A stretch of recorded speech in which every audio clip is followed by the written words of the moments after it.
He has a plan coordinated. We used to do 1,000 miles by the time you visit all your Good morning, family. folks. We're going to come to got a special program for you this morning with Tim Woods of Woods Saddlery here in Kingman, Arizona.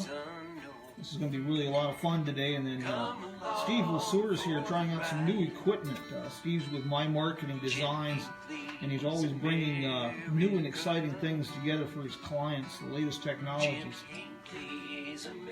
Mr. Tim, how are you doing this morning? Doing very well, Mr. Jim. How are you, sir? I'm doing fine and dandy. I'm upright. See what kind of fun we can have today, huh? Absolutely. Thanks for doing this morning. No problem. No problem. We've been meaning to talk. You piqued my interest when you mentioned you'd been doing this as a family business for quite a few years. 165 years since my great-grandfather. All Texas, or? All Texas till now. Until now. And so you're kind of an immigrant. Oh yeah, this is just my 5th year here in Kingman. God bless, that's good.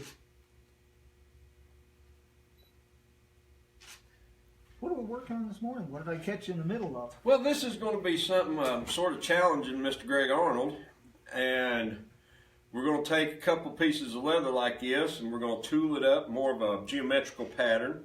We're going to go down to the cobalt mine and get some turquoise to mount in the center. We'll put one on each side and suspend it by some sort of, probably a monofilament, and let him build a metal structure to hold it so it's sort of a modification of a dream catcher. And we'll tool on it here in a little bit for you. So you've got kind of a colorful background. When I first met you, you were working with Patriot Rail. Yes, I was general manager of the Kingman Terminal Railroad when we moved here in 2012, and we started the railroad out at the airport. We had nothing but tracks, no locomotives, no customers, no nothing. And within 3 years, we were running 200 rail cars a month out of the airport. That's incredible. That industrial park out there has just awesome potential. Well, it's awesome potential. It's doing awesome things now. There's a lot of companies people don't realize that are, you take J.M. Eagle, they're the biggest pipe producer in the Southwest right out there, and they're just turning out pipe. They've got machinery that can make pipe that's up to 72 inches in diameter. I mean, and they use a lot of the plastic. They were one of my biggest customers. The fun thing is I've had a very charmed life. My whole life has been doing ranching. I actually cowboyed. I was managed a cattle ranch for 22 years in Texas. And then when the gentleman I worked for had the audacity to die, I couldn't work for his sons.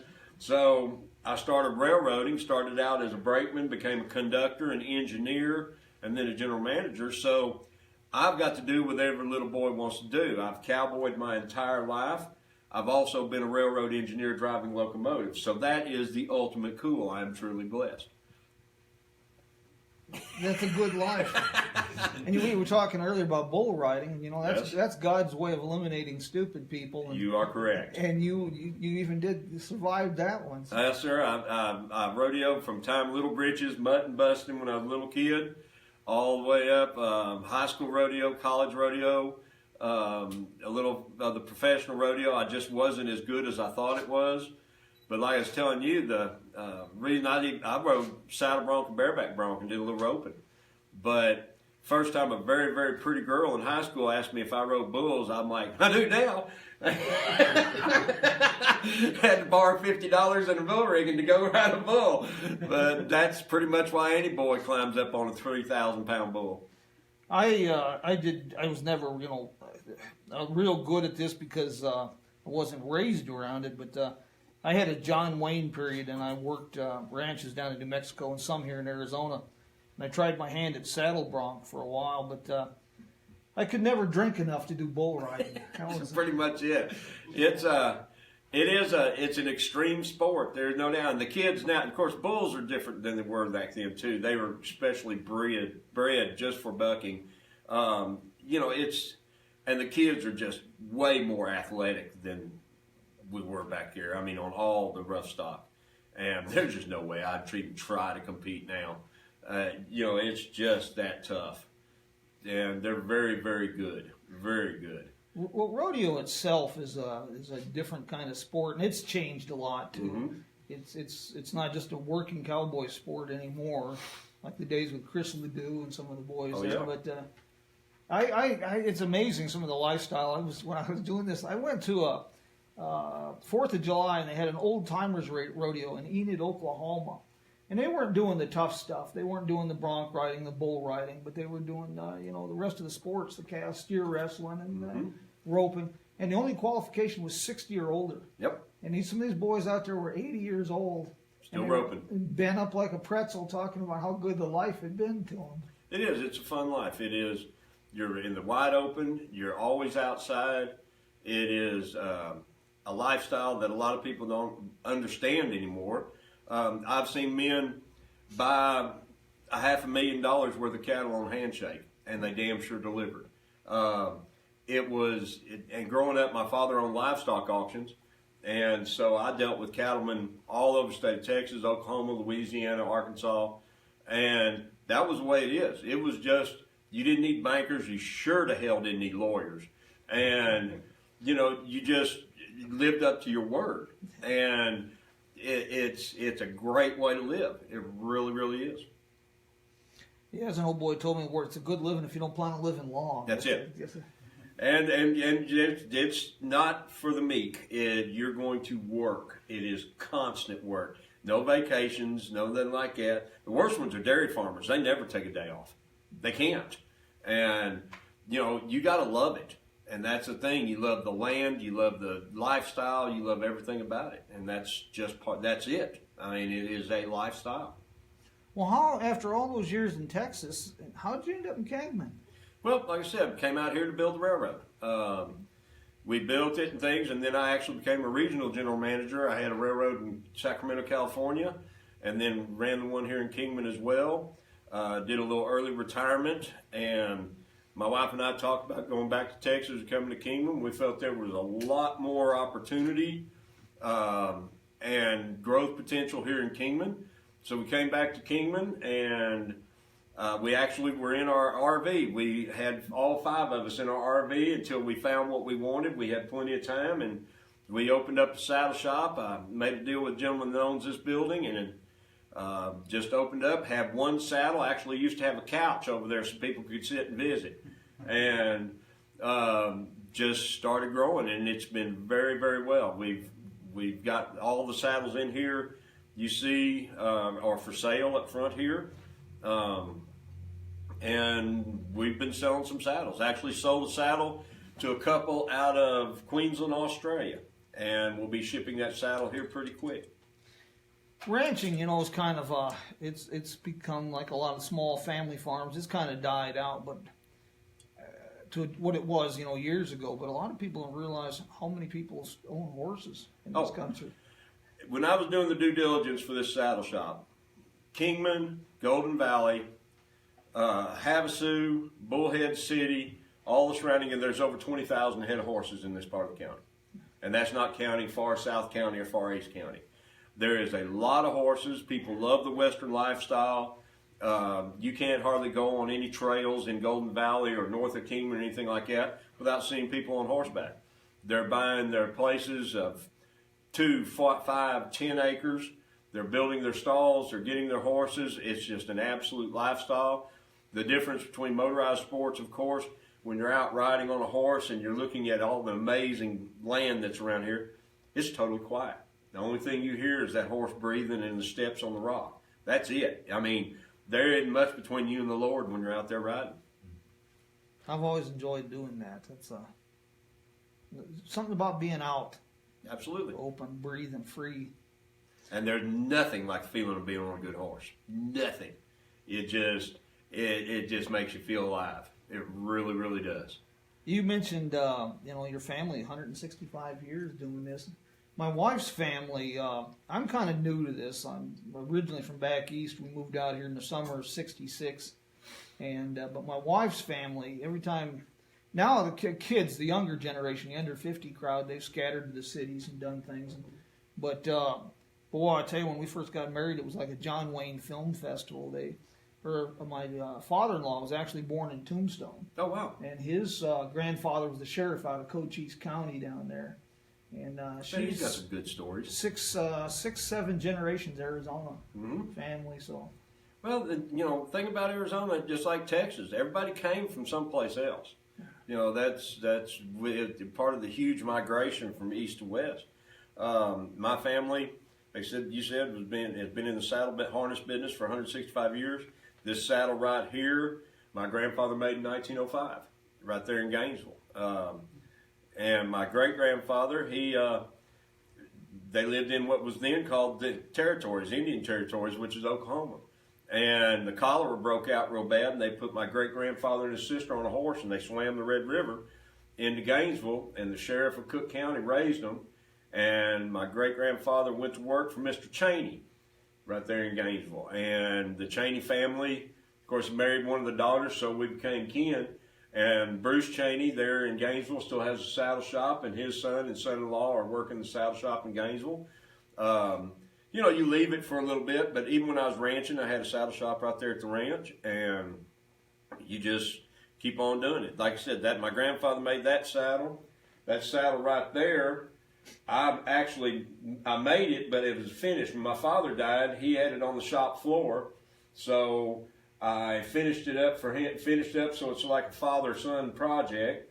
I fixed a few of his mistakes, as any good son should do, and that's the saddle I ride. Made it a little fancy, but well. You mentioned something. Now even your saddle there. It's a little bit classier. People don't think that this used to be transportation. Absolutely. Well, you look at different saddles. This saddle right here, I just got through restoring from a gentleman here in town, and that's about the 1890s. All right, when in Arizona, and we have no idea who made it. It's an extraordinarily good saddle. But you look how saddles evolve. The higher back, this is the camel, and the higher the back gives you more back support for being in the saddle all day, so you're more comfortable. You sit in the saddle instead of on it. Another thing people don't realize, when you're working cattle and you rope and you're dragging to a branding iron and stuff like that, they don't lead like dogs do on a leash. They're jumping up and down, bouncing around and stuff, and this higher cantle your rope's tied on your horn, and so that higher cantle keeps the rope from slapping you on the leg, which will leave a huge bruise, and it hurts like fire. And so that's another reason for the higher cantle. After World War II, a bunch of the Western soldiers came back from war, and they were broke as church mouses. So the fastest way for them to make any quick cash was to go to rodeos. Well, you're doing timed events where you got to get out of your saddle. Well, the higher cantle makes it harder to get out of your saddle faster. So they started lowering cantles. You can see on my saddle how it's lowered. This is a 3-inch cantle where this is a 6-inch cantle. That way you could get out of your saddle faster to go rope the calves, tie the calves, or jump off and dog the steers and things like that. And of course, just like anything where entertainment's involved, people see a championship cowboy riding a certain saddle and they want that saddle like that rather than the old style saddle. Just like, a skier comes up there and he's got these certain kind of skis and he wins a gold medal in the Olympics. Well, everybody wants that certain kind of skis. Of course, that's where you start really making your money. You say your grandfather built this one in 05, huh? Yes, in 1905. Something else a lot of people don't realize, people were smaller back then than they are now. And this is an adult man's saddle. Because back in those days, women didn't ride a straddle because that was unladylike. They rode side saddle. And excellent horsemen when they're on side saddle too, and that's pretty hard to do. But this was a normal, the average size of a man back then was about 5'6", 135 pounds. So they were smaller saddles. Of course, the horses have changed a lot. If you look at how wide it is in between here, horses are more raw-boned, smaller, and things like that. And so this really wouldn't fit today's horses because they've gotten bigger. We feed them better. So it's hard to put this saddle on a horse like that. You look at the difference, like in mine, in the width, because the horse's withers are so much wider. There's actually quite a science to it. The tree of a saddle is designed. This is what's in every Western saddle like this. It's pieces of wood that are mortised and tendoned together. Then they take and cover it with rawhide, which is untanned hide. That, when it's wet, you put it on there, and as it shrinks, it forms to that wood perfectly, and it becomes almost indestructible. I mean, these things, you can run over them with trucks and things like that, and they won't break if they're well made. But what it does, you can see where this fits over the front of the withers of the horse. It's behind their shoulder blades, so it does not interfere with the shoulder blades, but it also spreads out the weight of the person and all the things on their back too. So you've got evenly distributed weight all over the back of the horse, and that makes the horse capable of carrying more weight comfortably. And it is a science. That is, you figure pound for pound, because remember, when people traveled, everything they owned was on that saddle. From their weapons to their clothes to their food that they were carrying, everything is on, and it had to be distributed. And General McNally, who designed the McClellan, who designed the military saddle, knew before the Civil War that there was going to be a Western expansion, and knew also the English-style saddles that they were riding could not support the weight of all day, every day riding in the Western lands. And so he designed the tree that's same basic tree that's done today. And that way, so also, English saddles, most of them, you need a little help to get on. Well, if you're in a battle situation, you can't wait for Jim to help me get in my saddle, and then I ride beside him, grab his hand, and yank him up in the saddle, because then you're dead. So you had to be able to get on your saddle quickly. And so with this tree set up and the rigging set up, it was secure on the horse. That way you could get on your saddle by yourself in a hurry. What's the oldest saddle you've got here? The oldest saddle I've got here probably is that saddle in the 1890s right now. I did have one a little bit older that I restored, and the customer came and picked up. The thing about people don't realize on the restoration saddle, you don't want to replace any leather. You want it exactly original, and you don't want to replace the lining and things like that, because the collectors want it original. This saddle here actually has the original braided horsehair girt to go along with it. And so, you know, that's pretty cool there. That girt like that, to have it made today, would probably cost about $600. That's quite amazing. You know, you never think about saddle collectors. Oh yeah, that's huge. Huge. The museum here in town has an excellent saddles, some amazing saddles down in their basement. I'm working with Shannon. We're going to start restoring some. I did have the honor of restoring Andy Devine's silver saddle, which is a very, very cool saddle. Besides all the silver, 23 pounds of fully engraved sterling silver. The Kellogg's company had it made for Andy when he was doing the television program. I just went totally blank. The Wild Bill Hickok. Wild Bill Hickok show. And back then it was made in about, I think, 53, 55. Yeah, right around there. That saddle cost $12,000 back then. Right now it's insured for about $390,000. Okay. The gentleman that made that saddle, and that's the beauty part about the saddle, there's always a backstory. The gentleman that made that saddle ran away from home when he was 13 years old from Sweden. Caught a boat, came in New York City, and there was a railroad, Burlington Northern, actually, to have the Norwegian, Swedens, and things, to get them in the Minnesota area, Montana, and things like that, had special passage on rail. So he ran away to Montana to become a cowboy. That's what he wanted to do. Well, he becomes an exceptional roper, trick roper. I mean, he was just considered the best in the state. And he was, of course, an amazing artist, and he got to building saddles, and he opened up his first saddle company, a shop in Miles City. And you got to think, this is a 16, 17-year-old kid. And he's out there in the middle of the street doing rope tricks to bring people into a saddle shop. Well, he hears about a place in California called Hollywood, and they're making moving picture shows.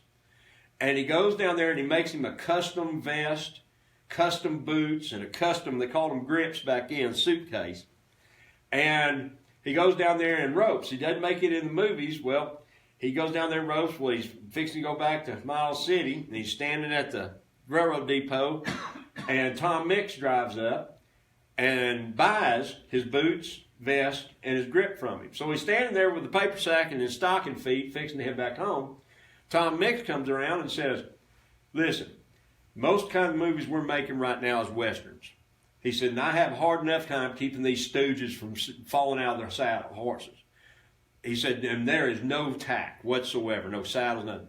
So they opened up a saddle shop in Hollywood, California, which is still open today, and started building saddles. And then, of course, his silversmithing came out.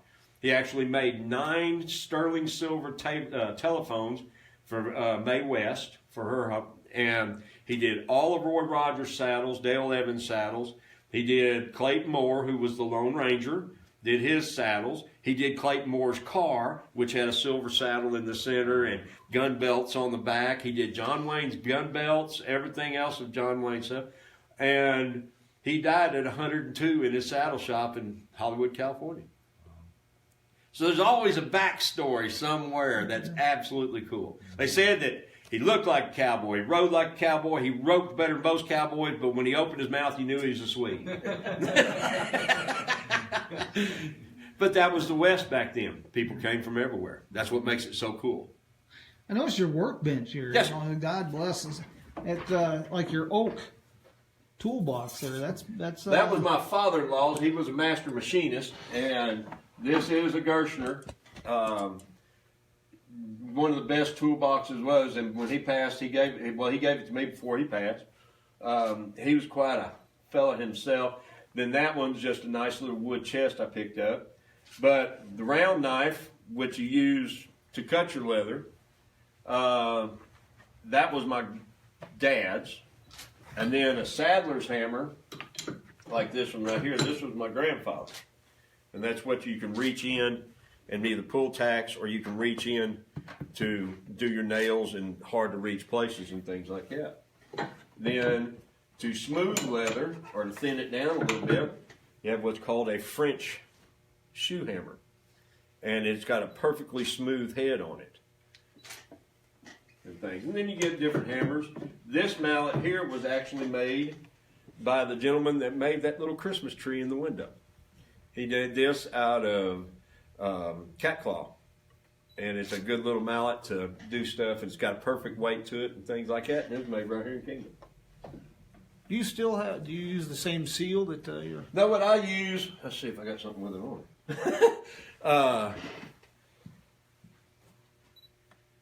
I had another one. I keep the same type of deal, and you get it made. It's a little brass plate that you stamp with, and you don't want to do exactly the same. Of course, my name is William Lattimore, but you know, you keep everyone. My dad's had the same star. It's always had the same star. And one thing about Texas and Arizona, they're the only 2 state flags where the star is the center of the flags. Texas has a lone star. Arizona's got a copper star. So it's actually pretty cool, and it works out really well. But this one right here, we're going to do this from Mr. Greg Arnold. See if we got a little project we're going to think about. And what I'm doing, you have to do what's called casing the leather. I got to put my eyeballs on. And that is, you mix a certain kind of soap with water, and you put it on the leather, and that loosens the fiber to where you can do your tooling. We're going to do just a geometrical stamp. First thing we're going to do is take what's called a swivel knife, and you can see we made these little lines right here. What we're going to do in the center is we're going to put like a concho. This is not the one. Or what I'm going to do is go down to Cobalt's mine and get a piece of turquoise to go in the center, like that. But in order to make it a little bit more fun, we'll take it. And see, this knife is set up on ball bearings to where you can turn the blade. Everything I make is completely hand tooled. I cannot make anything the same.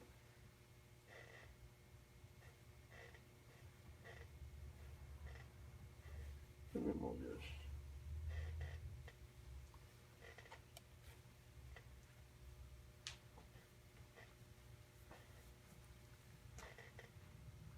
it's really good to see craftsmen still work. I always admire that. It's a skill set I've never had. I can use duct tape pretty proficiently and Hey, baling wire. Don't cuss duct tape, man. No, I'm pretty handy with it. I can keep things on going with duct tape and wire, but crafting things is Well, this is something too that, like I said, my family's been doing this for 165 years. I'm fourth generation, and my 14-year-old son is learning it too. He's already built a couple of holsters for people that were for customers, and he builds knife sheaths and things like that. But you take something like this. This is just a simple little tool, and then we'll take and do a.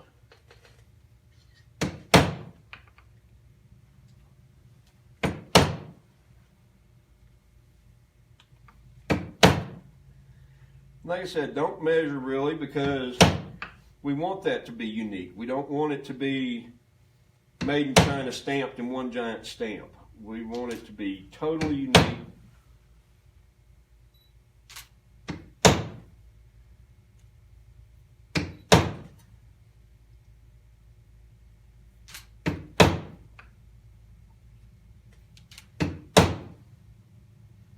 Like I said, this is going to be a geometric design.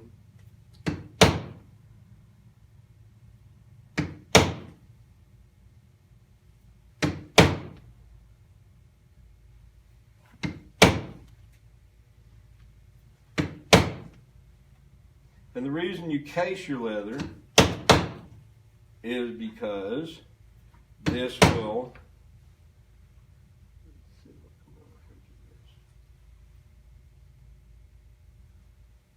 A little closer, that makes it a little bit more fun. And then you've got a nice little design like that. Now we'll take and do a. What's called, this is a tool, if you've ever seen basket weave, I'll show you something with basket weave on it.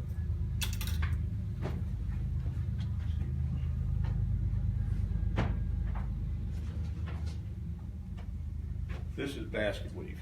oh, very nice. Yes. All right. And that's just one way you can do it, but you can turn the same tool like this.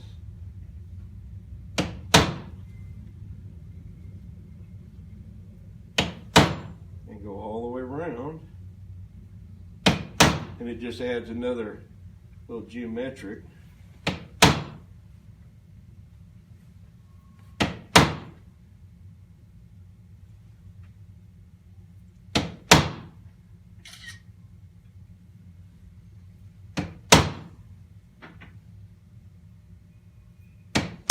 And then you go all the way around doing that.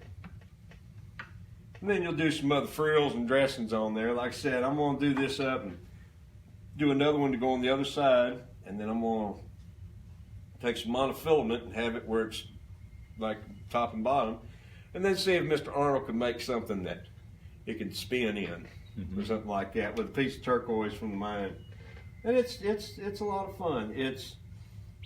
Give Mr. Arnold a challenge. That's it. Just see what he can do. I imagine he'll be texting in here in a minute. He's already got some ideas. He's up in Vegas today, and not sure what he's up to there.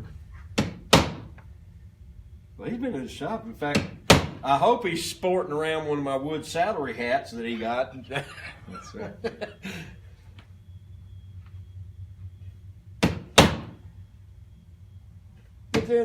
But you take and do this, and this is, like I said, this is stamping. When you're doing carving or tooling like this. Man, that's intricate work there. That's beautiful workmanship, though. And that's where you use your swivel knife a lot more, and you do a lot of different tools. Hold on just for a second. Things like that. And I built that about 10 years ago.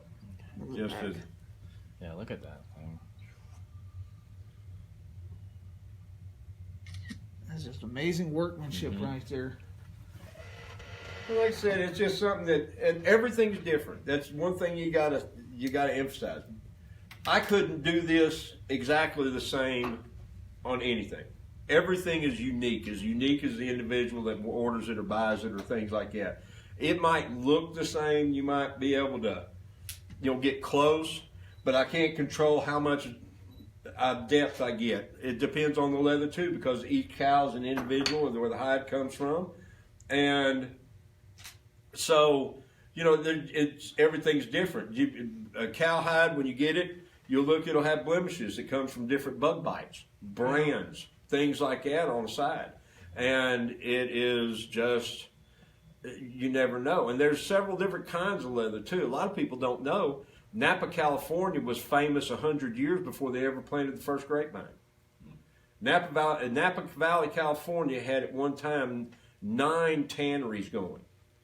And the way you tan leather, the vegetable tan leather, which was what they started out doing, is where you boil the barks of different trees to make the tanning liqueurs that you mix in pits, and then you suspend the hides, and you have a machine, basically just weighs it, and it takes a month to tan a hide.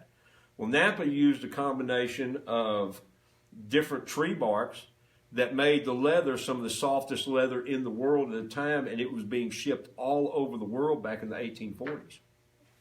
And that's, if you've ever heard of Napa leather, that's where it was invented and came from.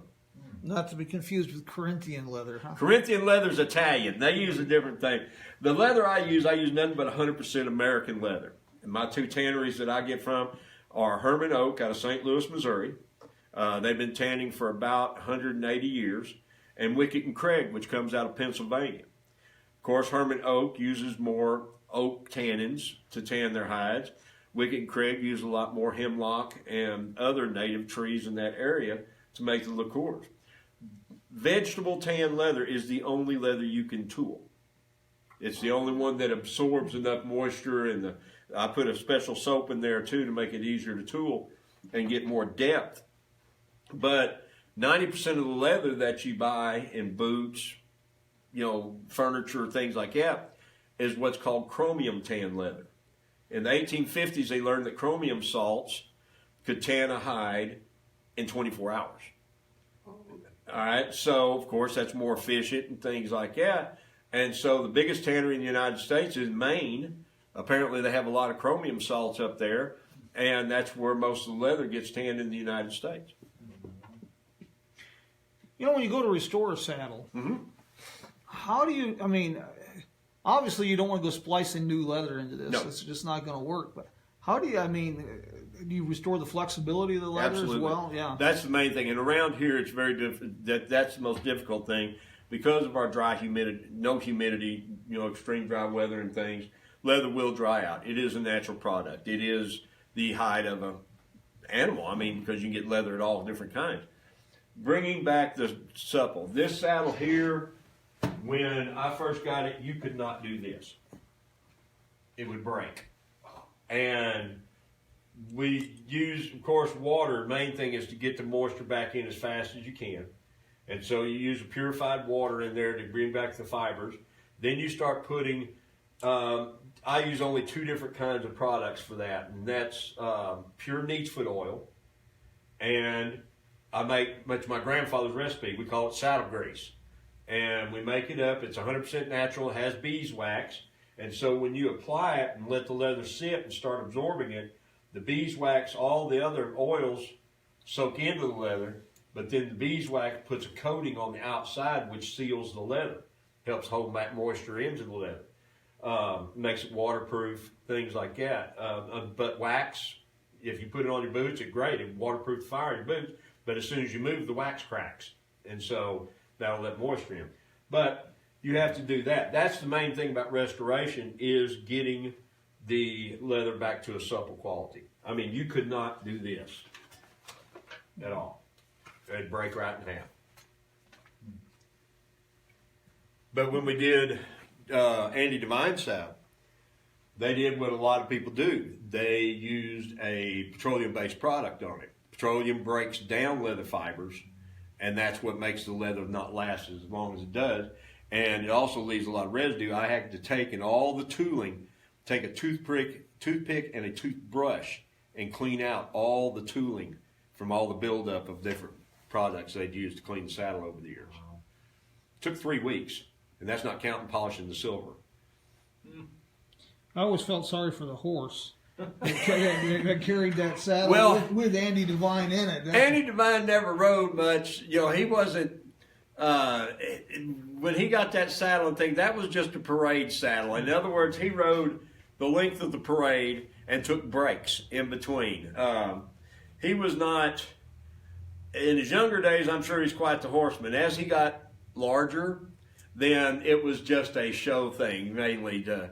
Now, he had horses. From what I understand, he had a very nice horse farm there in California and things, and raised a lot of good horses.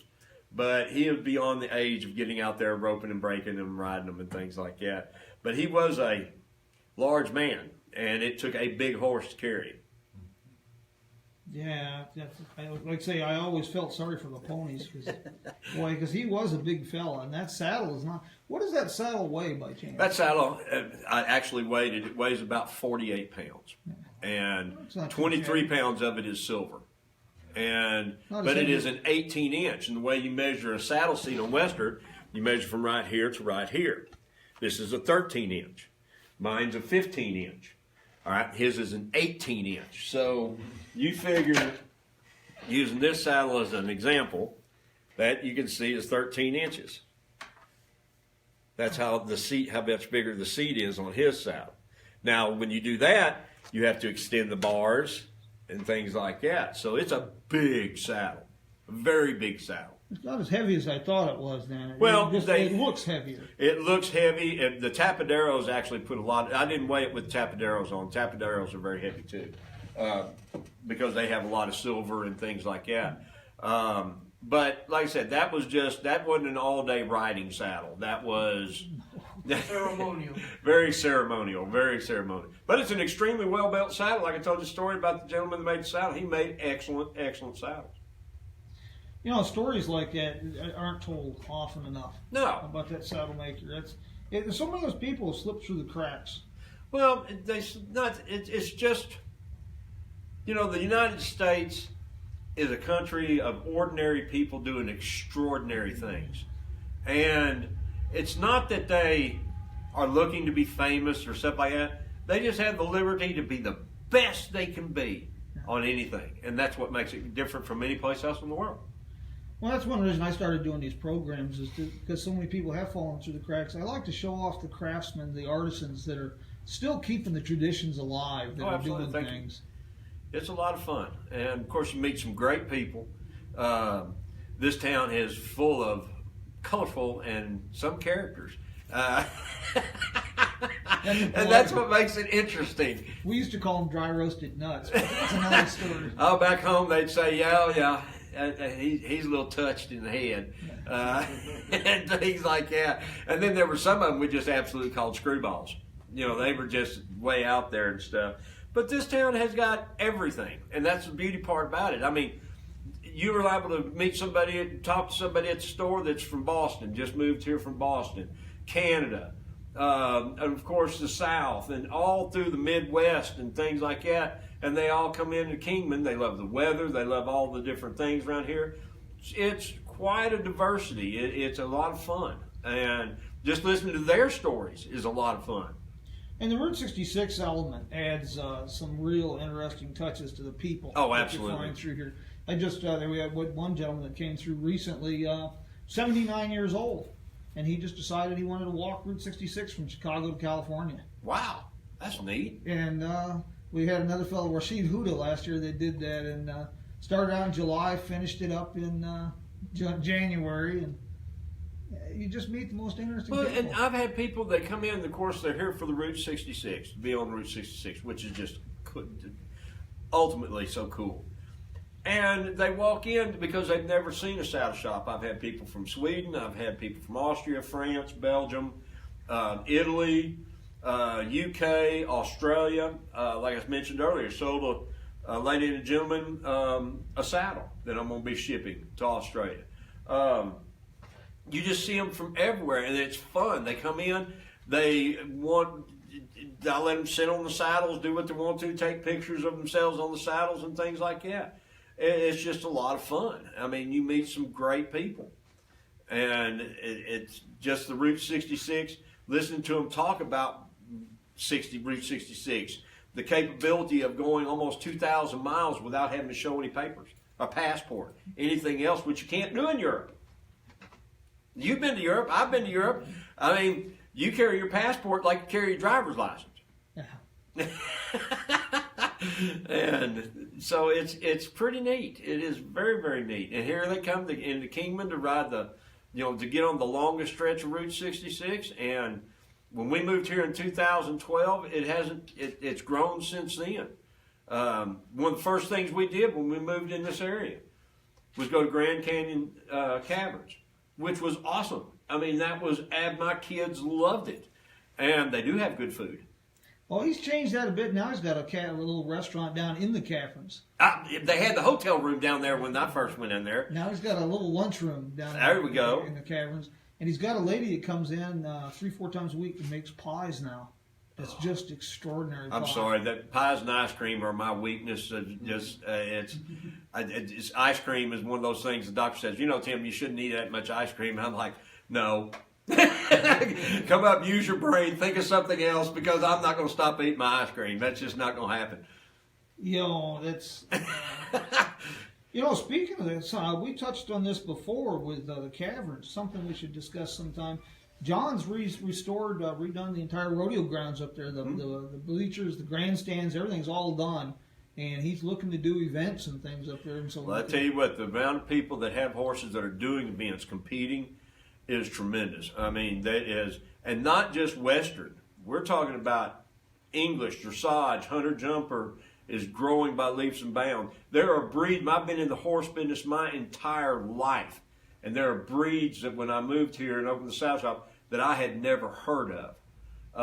Magnificent horses. I mean, there is the most beautiful horses you've seen in the world, and I didn't even know they existed. And it is just amazing, and these riding clubs. I bet there's over 100 different riding clubs in this area. Different breeds, whether it be Arabian, Appaloosas, quarter horse, paint horse, everything.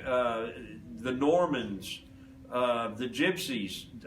All these are descendants of horses and European horses. The Gypsies were actually descendants of the draft horses and the horses they rode that pulled their gypsy wagons all over Eastern Europe and things like that.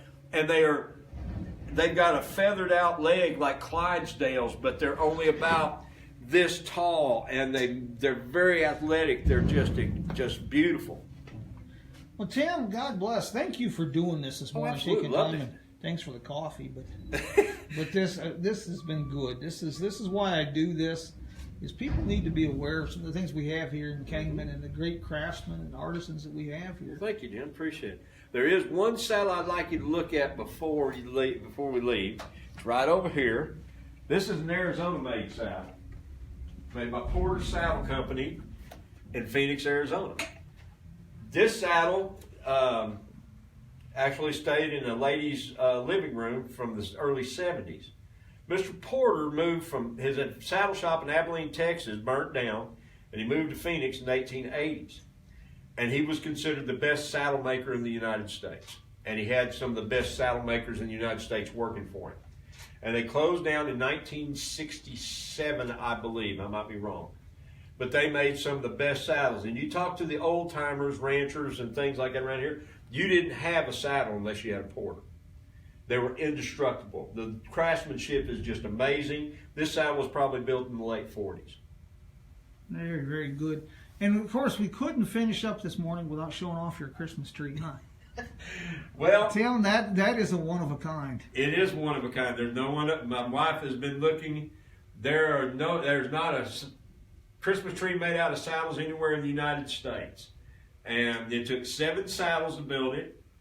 And like I said, there's no way I could compete with the ladies and their art skills downtown. I mean, you take some of the farmhouse and all the different arts and crafts that they do, the Kingman Center for Arts and things. I couldn't compete with that. There's just no way. So I sort of went opposite, and me and my sons got in here, built the frame, and we started stacking saddles, and we sort of went low tech, and that's what you got right there. Very good. And of course, you're a drop-off for Toys for Tots. Absolutely, absolutely. One of the very few charities where 100% of what you donate gets to the kids for Christmas. All the toys around here come out of the box. I'd like to fill the box several times. It's just a good thing to have, and my family and I've been involved with it for about 20 years now. But not only saddles, we make all kinds of stuff. The caps. If you also look, we started making several years ago Christmas stockings out of leather. Make a lot of custom holsters. In fact, a lot of holsters. We make a lot, and just all kinds of different things. Anything out of leather, I can usually make it. Do you have a website, Tim? Or Don't have a website, do have a Facebook page. we're going to have to fix that for you. We just happen to have a fellow here from My Marketing Designs that can sure take care of that for you. Well, that's good. That's right. God bless. Thank you very much, Tim, Well, thank for doing you, this Jim. I morning. appreciate it. You betcha. This has been Come on good. by anytime. This has been good. Real good. Thank you. I don't know if you Bye-bye, folks. We'll see you next week. We want to thank Joe and the road crew for that theme song.